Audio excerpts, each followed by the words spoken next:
Okay, so our rod aligner. So this is how you check your rods. Make sure they're straight.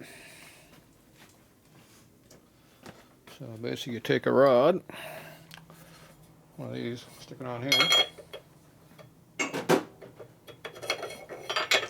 has an expanding mandrel here. Expands up. And tightens the rod up on center. So that's how that works. Get this where you can kind of see what's happening over here. It's hard for you to see in here, but oh well. Scooby's over there bothering us too. There's a Scooby dog. He thinks it's going to rain or something, I think. It's hovering around here today. Okay, so we stick this old wrist pin. So it's an old knucklehead wrist pin. A little bit longer than the late sportster pin. Our big twin. These are big twin pins. Sportster pins are even shorter. So you can see how much longer these ones are. So you give me more support. So this goes on the V-block basically, top of the wrist pin. Then you slide up into the until it hits the face here, and you look for a gap. And if you see a gap, you have to straighten it. Okay, this one has a gap on it. What a shocker! When you put new bushings in, things move. Plus, I don't know if the rods are straight to begin with anyway. So you got a pretty good gap right in there. It's hard to get the camera where you can kind of see this stuff, but so there's a big gap up on this one. See, it's got a bigger gap on the top. It's hitting over here on this one, and this one here's got a little bit of a gap down here. So it's hard to see all this, but that's what I'm looking at when I look at it. So if we have a gap like that, that means this rod is bent this way and twisted like that. So I have to twist it and bend up at the same time. So the way we do that is we have a bar right here. We need to go around the rod like that. It's got a smooth face so it doesn't damage the rods. You got a smooth face in there. So you go up here near the top someplace and you give a little pressure like that, and then you go a little pressure like this. More up than that way. And then you kind of wobble around a little bit, and that kind of neutralizes the bend. Things have a memory, they go back where they were. You want to make sure the memory stays at the new spot. So when you jiggle around a little bit, it kind of gives it kind of a place to hopefully neutralize and make a new memory. At least that's my theory.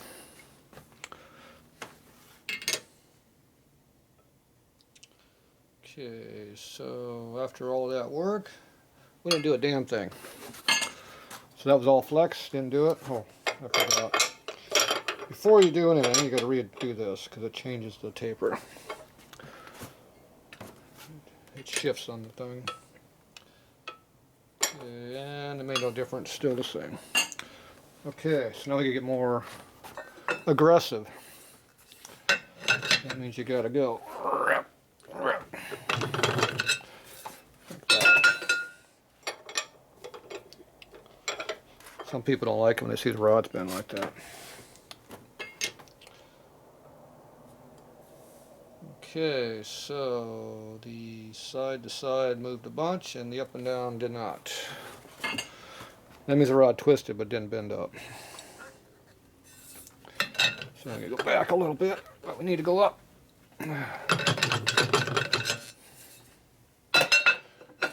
So I-beams have a very bad twisting like that, but they're pretty strong side to side, and definitely this other direction, they're really strong. So that is showing up because twisting is easier to do than up and down.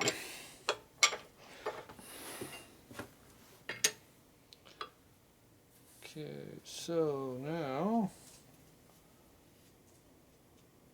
we went just a little bit too much up, like about 10 thou.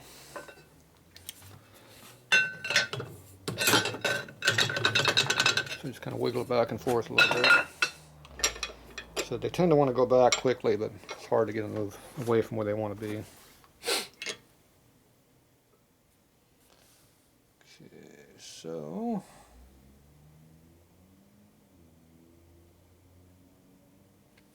very, very slow amount of twist. Maybe that way.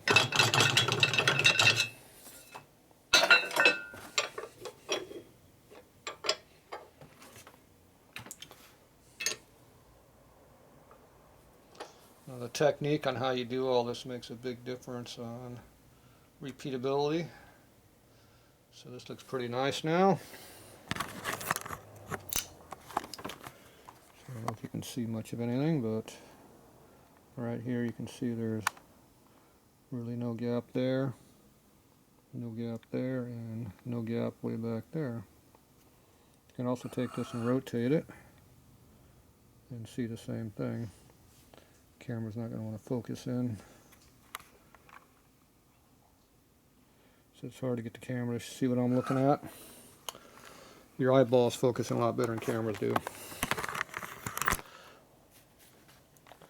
Okay, so anyway, it looks pretty good. So I'm going to just take it for granted it's straight now. That'd be stupid. So now we do see how it repeats. So that means we take it apart, turn it 180 degrees, put it back in, check it again. It should be the same. If it's not, we have a problem. And we have a problem here. It seems to be the same. That means I don't have to work no more. At least not on this one. So you look at the gap over here, and the gap over here. Put my finger and it helps it focus a little bit. And the back one way back over there. You see it's the same gap. Then you rotate it around like that and it stays the same. So that's what you want to see. Now it's taken me a lot of years to make my tools repeat like this. I had to remachine things and make up new bushings and stuff, and a lot of stuff to make it work. Plus there's technique on how to use everything also. But when it's all done right, it works pretty good. Now this one's pretty easy to do because it's really fat on the bottom. This one's real narrow. It's harder to make these repeat because they're very, very narrow. More room for error.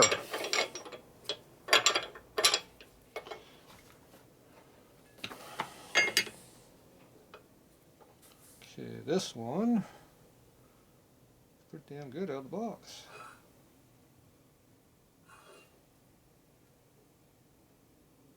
Yeah, looks pretty good. This one appears to be straight. Let's do it again, see if it repeats.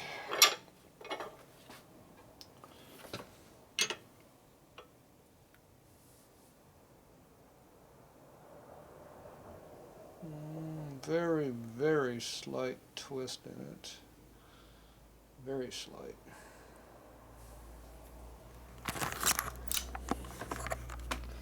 You see a very, very small gap up on the top. Even less on the bottom. And none on that side. Now when you twist it like that, the whole thing will slide in and you'll lose you'll lose clearance there and there.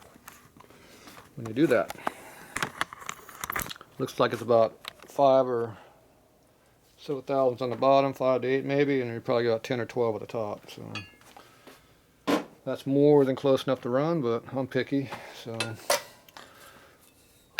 let's see if the rod's got a good memory of what it wants to be. Remember, you always got to recenter it. Watch it be way off now. Okay, and very slight amount at the top. The bottoms look good.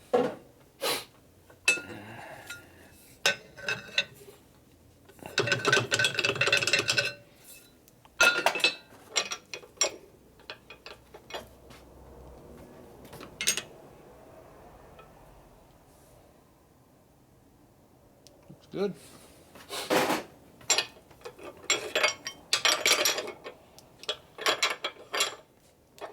Score it up this way.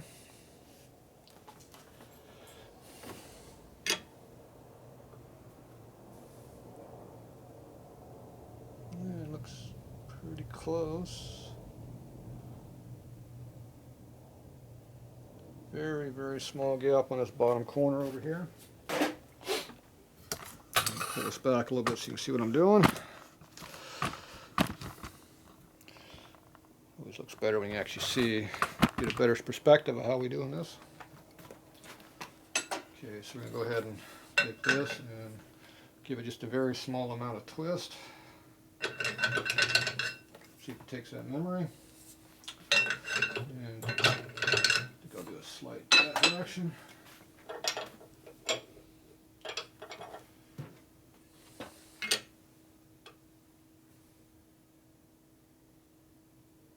Good.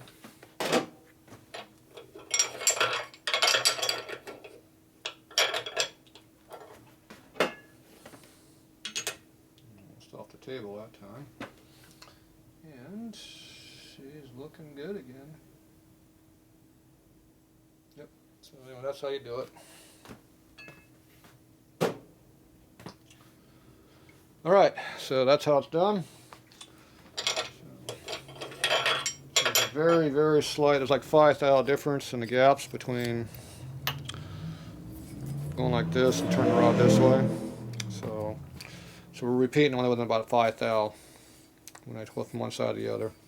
Like I said, that's pretty damn close. That's 5 thou in 7 inches. That's pretty good. So, all right, we'll be back on the next project.